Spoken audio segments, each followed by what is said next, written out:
Revelaciones en contexto. Doctrina y Convenios 2. La visita de Moroni. El 22 de septiembre, José regresó a casa después de trabajar en el campo, emocionado y exhausto.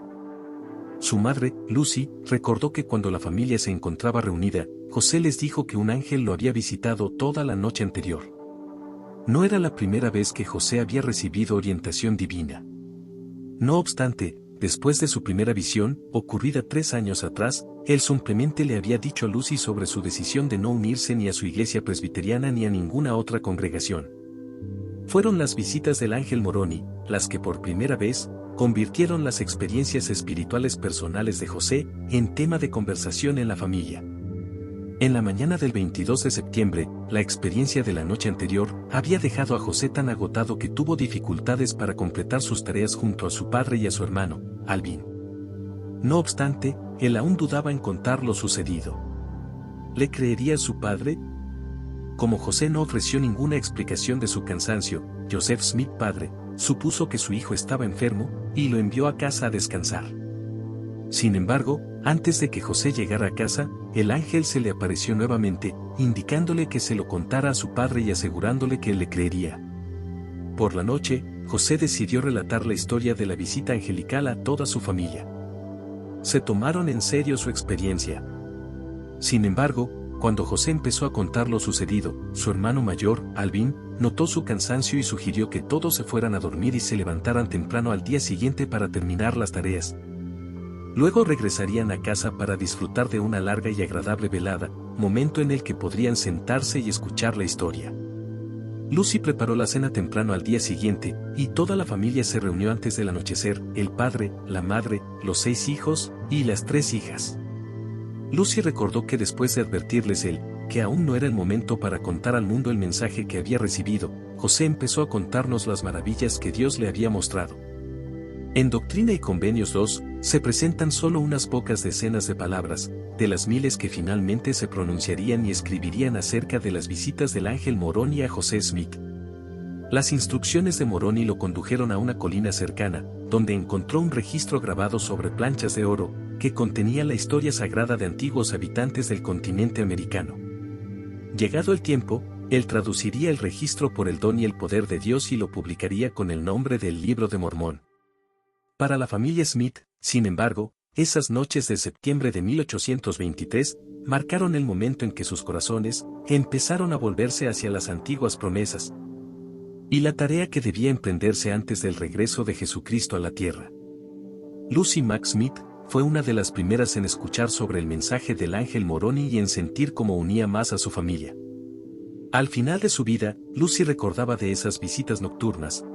Nos llenaron de alegría y demostraron que Dios nos brindaría un conocimiento más completo del plan de salvación y de la redención de la familia humana. Las visitas de Moroni a su hijo José tuvieron una importancia histórica enorme, iniciaron la obra activa de la restauración. Presentaron a José el Libro de Mormón y sentaron las bases para el regreso de Elías y la labor más amplia de unir a los hijos de Dios como una familia en esta vida y la eternidad. Menos de 2 meses después de las visitas del ángel Moroni, el hermano mayor de José, Alvin, falleció, no sin antes alentar al joven profeta a mantenerse fiel para poder recibir el Libro de Mormón.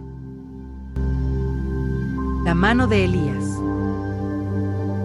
José escribió o supervisó al menos 4 relatos de la visita del ángel Moroni. Esos relatos dejan en claro que el mensaje de Moroni implicaba más que el llamado a recuperar las planchas de oro. En uno de sus relatos posteriores, José mencionó que el ángel Moroni citó a Malaquías, Isaías, Hechos y Joel, así como muchos otros pasajes de las Escrituras. En otro relato, José señaló que le explicó muchas de las profecías.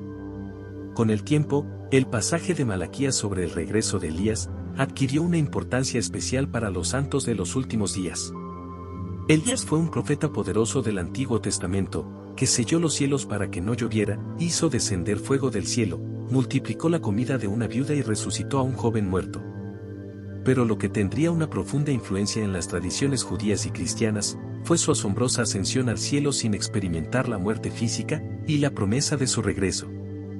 En la mesa de Pascua, los judíos colocan una copa para Elías, reconociéndolo como un importante precursor de la reconciliación humana, la restauración de la casa de Jacob y la era mesiánica. Los primeros cristianos también aguardaban a Elías como precursor del Mesías, y lo consideraban un modelo de oración. En el Nuevo Testamento, se narra el cumplimiento de esta promesa, cuando Elías apareció junto con Moisés en el monte de la Transfiguración. Las instrucciones que Moroni dio a José sobre Elías, no fueron las últimas que él recibió sobre ese profeta. Siguiendo un proceso que llegó a caracterizar la restauración, José recibía revelación de manera constante, un poco aquí, otro allá, precepto tras precepto, línea tras línea. En el libro de Mormón se narra cómo Jesús relató la profecía de Malaquías sobre Elías a algunos de los antiguos habitantes de las Américas, y José volvería a este pasaje durante sus revisiones inspiradas de la Biblia. En una revelación de agosto de 1830, él explicó que Elías tenía las llaves del poder de volver los corazones de los padres hacia los hijos, mientras que en otra, recibida unos meses más tarde, se mencionó la venida futura de Elías.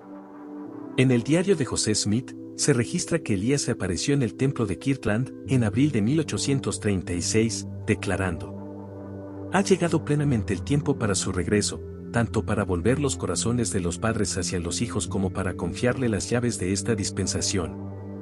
En Nauvoo, la restauración del bautismo por los muertos hizo que muchos santos volvieran sus pensamientos hacia sus antepasados, y creó un vínculo entre las generaciones pasadas y presentes.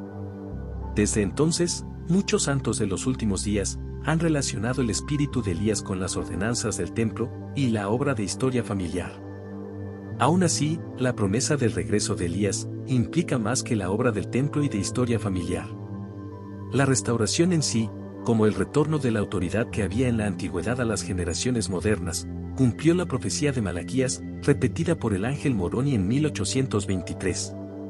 En el último año de su vida, José Smith enseñó que el espíritu, el poder y el llamamiento de Elías son para que ustedes tengan el poder de poseer las llaves de las revelaciones, las ordenanzas, los oráculos, poderes e investiduras de la plenitud del sacerdocio de Melquisedec y del reino de Dios en la tierra, para poder efectuar todas las ordenanzas que pertenecen al reino de Dios.